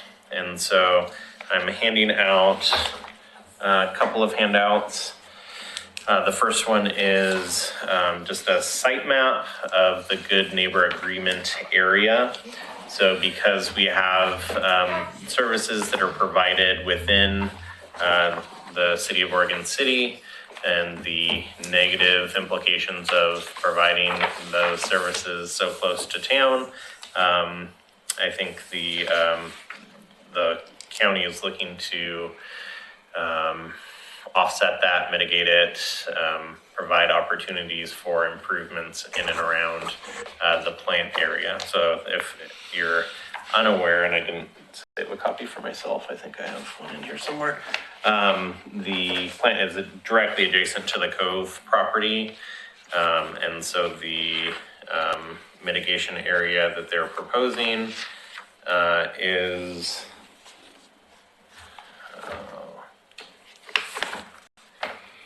so the plant area is over here, just directly adjacent to the Cove and adjacent to the Clackamas River. The service area boundaries they're looking at is over into Gladstone, around all the way down to Sportcraft Landing and back up. So that's the project area that they're proposing. They had asked for an initial list, and again, this is a draft list, and I'll pass this around as well, of improvements that could be made within that area.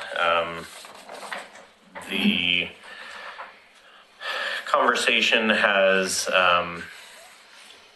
centered around a 10-year contract that would be signed, which would give the city of Oregon City roughly $200,000 annually to complete projects, and would give Gladstone, I think, around $250,000 annually to complete projects. So some of those things could be walking path improvements, lighting projects, sidewalk repair improvements, maintenance of certain areas. Really could be many different things. So the list that you have is kind of a first stab looking at our planning documents, kind of anecdotally knowing what is needed in those spaces, and just putting together, again, roughly the project list that could happen if and when an agreement is made between the city commission and the county for that project list. So this is, again, just an informative, letting you know we're kind of thinking in that direction. But as we spoke and discussed about the Clackamas Park needs, this would be, a funding source for a lot of those projects could happen through this agreement. This would not be out of our general fund. This would not be out of any capital funds that we have. This would be a separate pot of money that we would have access to $200,000 worth of improvements annually. So John had mentioned that they used to dredge the channel, the Clackamas River, and since they stopped, that's what's creating the problem with the boat ramp. And I see you've got a line item here for Clackamas River gravel bar dredging. Is that, that the same item? Yeah. They, and again, I don't know the full history of it, but we did have a permit to dredge at one point and did dredge, but it was an ongoing regular occurrence that we were spending a lot of money to dredge. And it would build up again, so I am assuming they did, at some point decided not to continue that. We do have some issues with algae blooms in the cove area.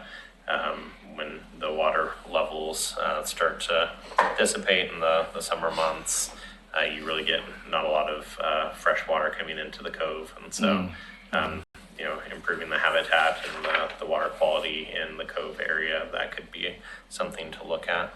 Okay. So can I ask, what is West getting in return for this offer to? So the agreement has goals as outlined in the draft IGA are to connect communities of Oregon City and Gladstone through improved recreational opportunities, such as pathways, parks, and trails, to enhance fish, wildlife, habitat, and riparian areas. 3, to create opportunities for collaboration and leveraging resources between the two cities and or West. And 4, to enhance public knowledge on wastewater treatment and surface water management, and what they can do to protect water quality through education and special projects. And so I think just an awareness of the work that they do and the importance of the work that they do is one of the things that they would like to see highlighted through these projects. Is they're funded through the WES, and here's the work that WES is doing, and they're a good neighbor in supporting the projects that the community wants to see.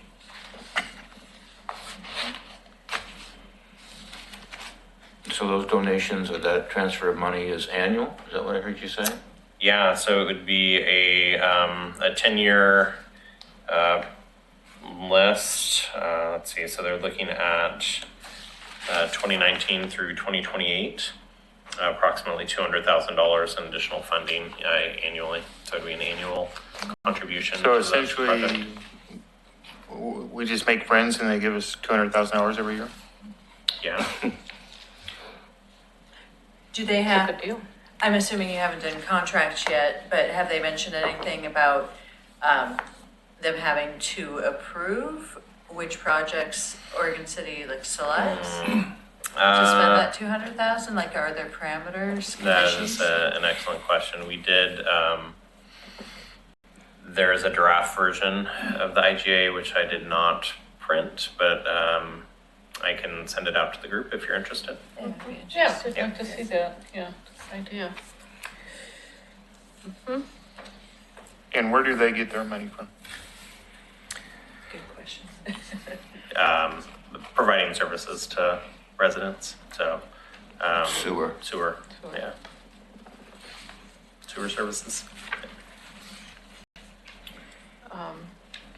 Is this essentially a tax write-off for them then? Okay. Probably, I don't, yeah. Take the money and run. Well, the thing is, there's never a, well, you want to make sure that there's never a freebie. I mean,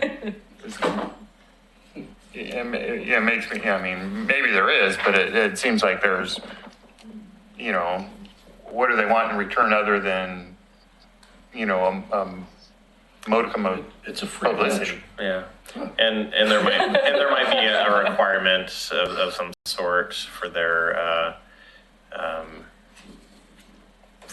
permitting to, you know, federal regulations. I'm not positive, not my area of expertise, but I know that as an example, PGE, in order to have their licensing for providing services on the river, you know, for the dam, they have to do certain things in order to keep up their licensing, and so there may be a requirement to mitigate some of those things, and so for PGE that may be, you know, providing the fish ladders and other access to the dam, and you know, and for Wes it could be that they have additional mitigation of, you know, we're putting, you know, gray water in essence, and again, not my background, but into the rivers, and there's additional, you know, noise and other things that are produced through the plant operations. So it's a cover for them so they can do business. Yeah, so again, I don't, I don't want to speak to their motivation for that, but yeah. So every time everything overflows into the river, they can just say, oh, $200,000. Because you mentioned earlier about the algae blooms in the more stagnant area, water of the cove. Yeah. Is there any linkage to the overflow water potentially being warmer from the, you know, and that going into the river and then it, you know?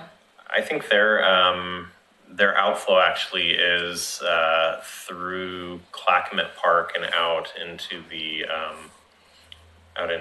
Willamette, and not into the cove directly. But if Although any they of do that have- water just kind of Yeah, percolates.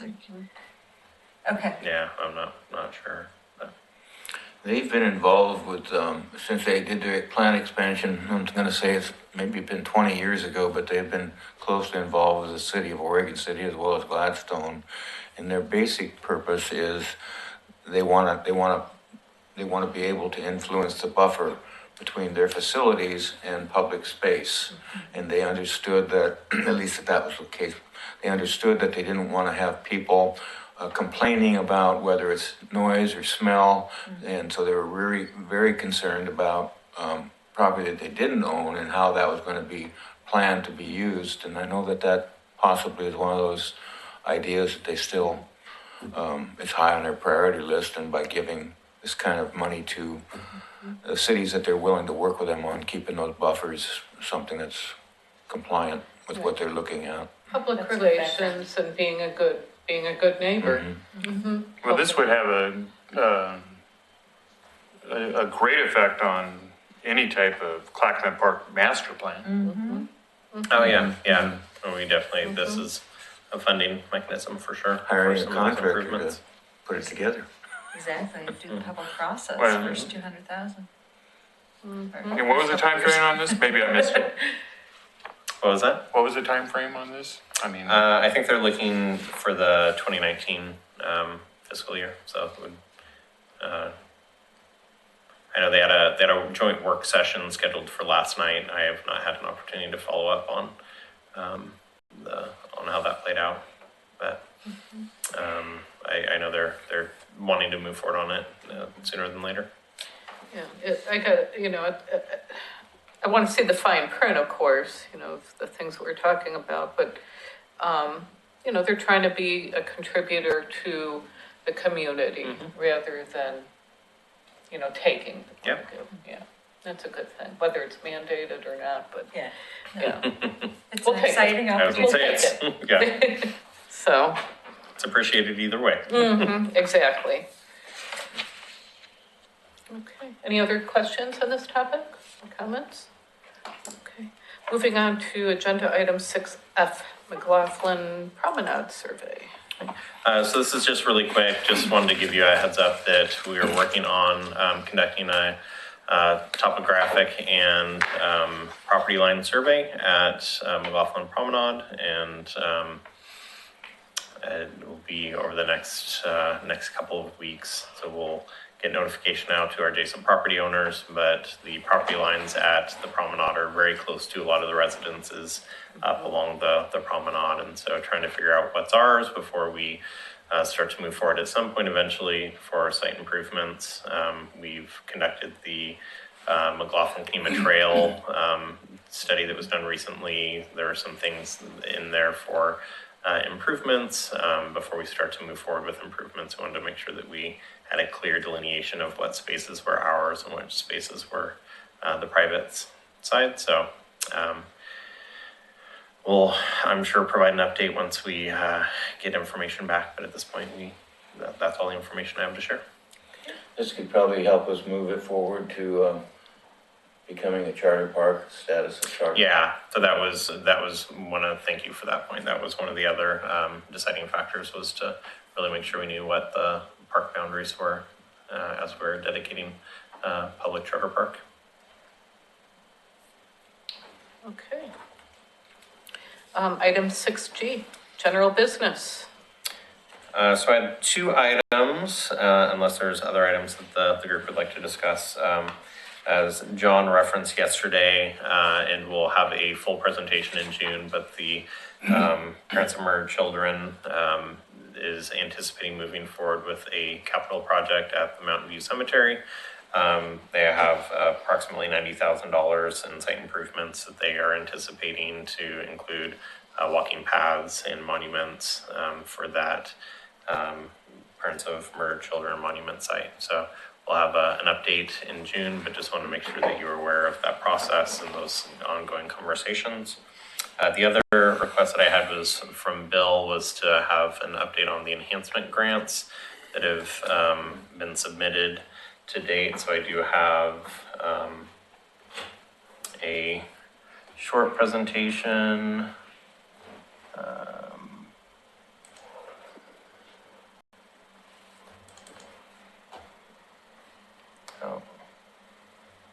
I didn't change the main slide. Okay, here we go. So I have a short presentation, just an overview of the enhancement grant process. So their goal is to support neighborhood projects that help fulfill the community's vision. Approximately $350,000 in grant funds are available through this process for 2019. There is a maximum of $50,000 per application. There is a in-kind or cash match that is required. A deadline for submissions was May 17th. I have not seen the full list yet, and so I just kind of have a general understanding of the ones that have submitted. They don't, sometimes they don't come to us for letters of support before they submit, and so once we see the full list, I'll have a little bit better understanding, and that'll be probably in the next week or so.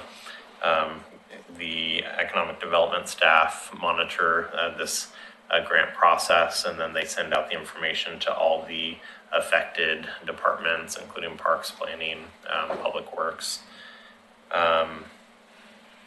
So the committee will be considering the proposals at their meeting on June 13th, and then the spending cycle starts July 1st and runs through June 30th of 2020.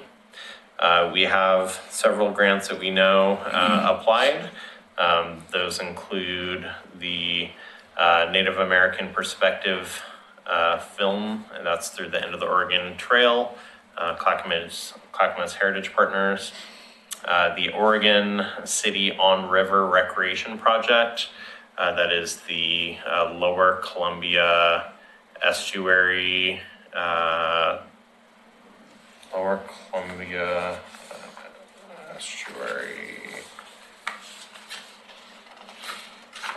didn't bring, oh, there it is. Lower Columbia Estuary Partnership.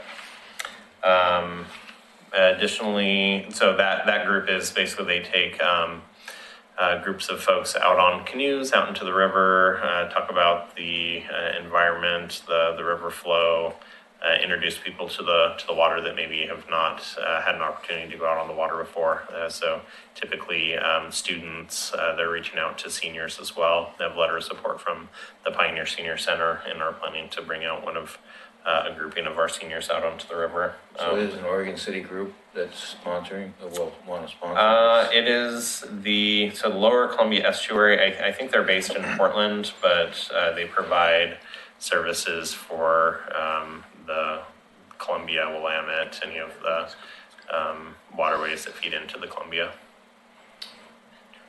And they did ask for your support or letter, is that correct? Yeah. Let's see, the other one that Wesley Lynn Park Artificial Turf Infield. So the Oregon City Youth Sports has applied. They're trying to do one field first, and then either next year or the year after do the other field, but to allow for extended playability.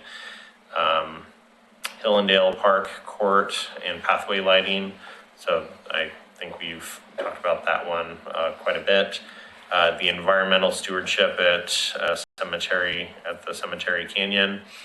So they had a grant last year and were very successful incorporating local youth into providing environmental outreach and stewardship at the canyon just behind the cemetery.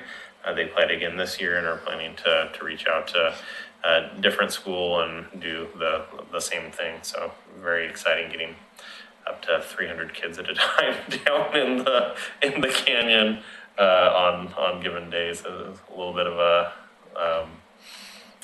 project.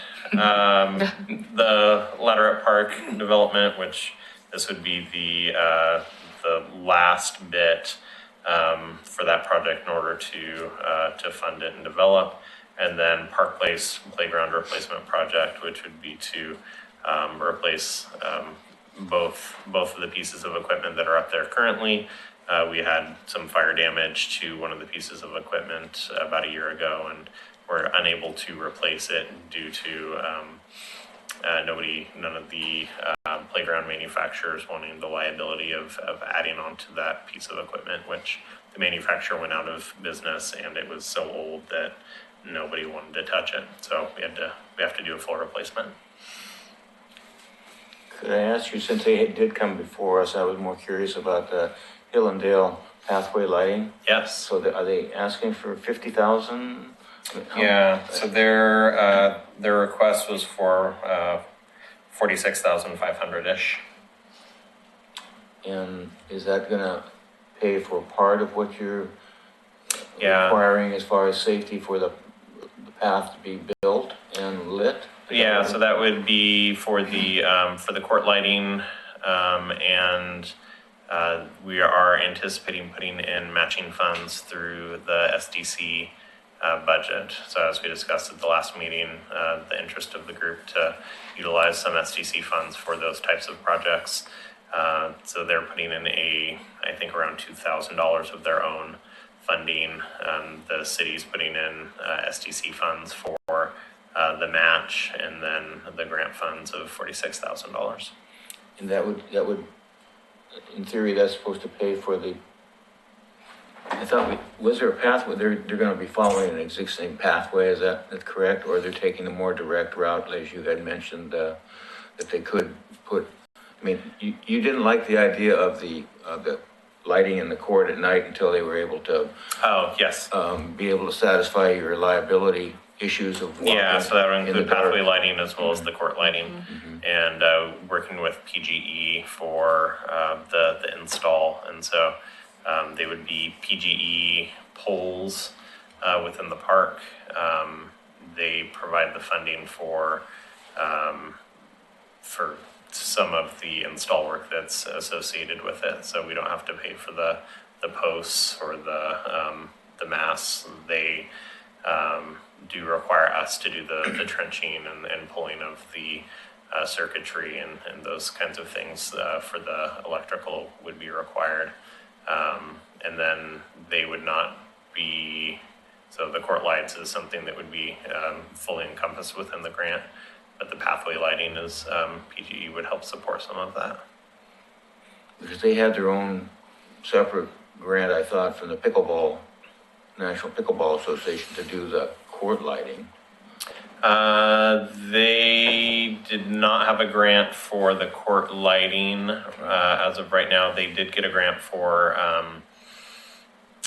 bleachers and additional entry into the court areas. So they're doing some alterations to the fence line and installing a concrete slab and bleachers in the court area. But yeah, lighting project, they didn't have a matching grant. So I won't belabor this point any longer, but I was curious. And so this grant that they're asking for is going to establish some pathway lighting that satisfies your needs, our needs, to get safely to the court, but there won't be any any court lighting for another year? No, the court lighting would be included in the... At the same time? Under this grant, or are there separate grants that they apply for? Under this grant. Okay. Yeah. Thank you. Yeah, you're welcome. Yeah, and so that was my full presentation. So I'm happy to answer any other questions if you have them. If not, those are all of my other general business items. All right. Thanks, Phil. Any questions, comments before we move on to member reports? None? Okay. Member reports. Mr. Daniels. I don't think I have any reports this time. All right. Very good. Eric? No, I don't need it. Okay. Oregon City Parks Foundation, Ivy Pull. We pulled a lot of ivy. It was a great day for it too. Not a huge turnout, but we did good. We made really good use of our time. So I attended that. I'm going to take another minute, and I just wanted to mention, especially to our new members, summer is coming up. Our busy season is coming up. So we'll be pulled in different directions. There may be small committees or groups or attendance that's required. Jeff, thanks for stepping up for the RFP review. But I'd like to kind of think about the direction of PrAC, and what I would encourage or challenge everyone here is to visit different parks, even outside your community, even outside of Oregon City. So when you have an opportunity and you're near a park, I think it would be beneficial for all of us. Take a few minutes, go to another neighborhood, visit their park, and come back with what you think may be improvements or what you would do if you would be able to make those improvements. If money was no object, what would you do? So I'd be interested to, little homework assignment for everyone. But again, the summer season is coming up. We have concerts in the park, movies in the park, a lot of things happening. So that's all I've got. Please. Nothing to report. Okay, enjoy. Well, it's interesting you mentioned that because I decided to challenge myself to visit and walk every park this summer. Great. So I downloaded Google Maps for all of the parks so that I could kind of work out a process for this. And I was really kind of struck by the fact that we really cluster our parks together. So it's going to make it fairly easy to visit 2 or 3 at a time. It's real easy. When I got on here, I knew the ones over a couple in my area, but I've gone to almost every one. Actually, it was when I interviewed, it was Park Place. So, because I was like, I don't know where it is. So, you remember I told you, I'm going to find that And you did. Yeah, I did. Yeah. That's the one I wanted to, that's my goal for this month is to find Park Place. I have no clue Oh, what yeah. it is. Yeah, but I know, well, that irritated me that I didn't have no clue, and I was just like, you know what, I'm gonna do that, and I got the opportunity to tell you, and that was cool. So, I'd really love to hear everyone's comments in the coming months as you progress. So I'd really like to hear that.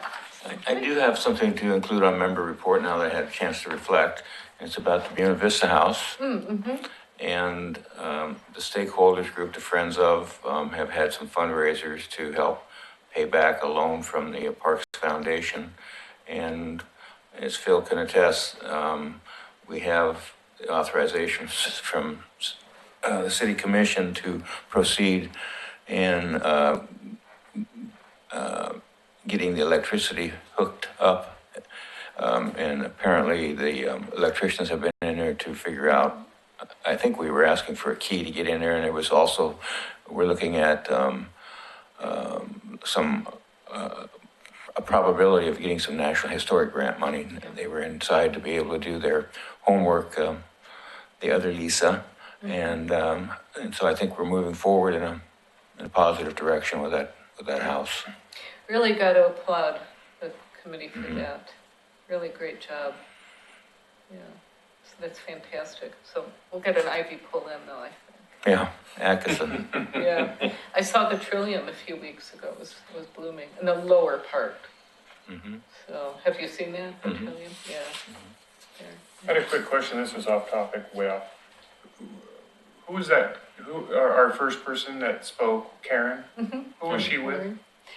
She's with the Laterette Army, and I think she's the chair of that group. Karen Berry. Yeah. I don't know, maybe I missed it. These are the Girl Scouts. She's the leader of the Girl Scouts that developed this plan, 2 years ago? I'm thinking it's longer than that. 4 years ago. I think it's 4, years ago. right, the process. Yeah, to redevelop that. I should have asked her when she part. was here, she's asking us to do something, I have no idea who it is. Oh, yeah.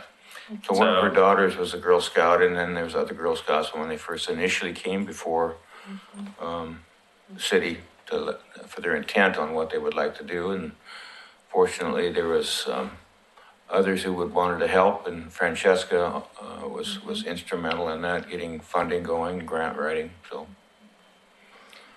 yeah, she stuck with it. Yeah, big project, not big size, but big project, yeah. It was the former swimming pool for Oregon City, yeah. Take a hike down to Laterette Park next time when you're out looking for parks. There's a geocache there, or at least there was a year ago, and the cracking rock. That's one by Jackson, right? Yeah, close. Yeah. No, I'm well aware of it, yeah. I drive by there all the time. All right. Okay, great. I don't say all the time, but numerous times. Often. Yeah, okay. All right, staff reports. So the recreation reports you received through email. Yep. Filbert Run Park, just want to give a quick update. We have a grant presentation scheduled in Salem for June 19th. So we're hopeful that we are well received and receive some grant funds from the state parks department. Claremont Way property, we closed on May 3rd, so the property is officially ours. And I think, again, we'll start to move through the initial steps with PGE and Bonneville to make sure that buildability of that site, they seem generally supportive, just needing to go through some agreements with them for use, but eventually be able to build out hopefully trails and possibly even a dog park at some point. What size, how many acres is that purchase? It is 2.5 acres total, I believe. So ideally, it's going to be walking paths, basically? Is that what the... Yeah, so it'll be a linear park to connect basically we have a trail that goes from Wesley Lynn Park down through that corridor and eventually would connect to the Newell Creek Canyon area. But if nothing else, at least would connect to Fred Meyer. And so you have opportunity to There you connect from commercial corridor to your home if you want to get on your bike and ride over to Fred Meyer for some snacks. Burn those calories. I do have one other short item that I forgot to mention earlier when I was talking about the Woods Memorial Park. We are putting a new sign out at the park, which we kind of snuck it in over the last day, but we're invited out Tyrone's mother to come tomorrow morning. So we're anticipating doing a quick photo with her and invited her, the Wrestling Foundation Board of Directors, and then some members of the VFW to do a quick photo op in front of the new sign, and hopefully we'll be able to get some publicity for the park being developed. Very nice. And one final thing I'll mention, Memorial Day, 10 a.m. Yes, Mountain View thank you. Cemetery. I knew I was going to forget that. And So, fly over at 10:15. yeah. Yes. So if you can, please make it. Yeah, it's very moving. Okay. All right. I think that adjourns our meeting for tonight. Thank you, everyone.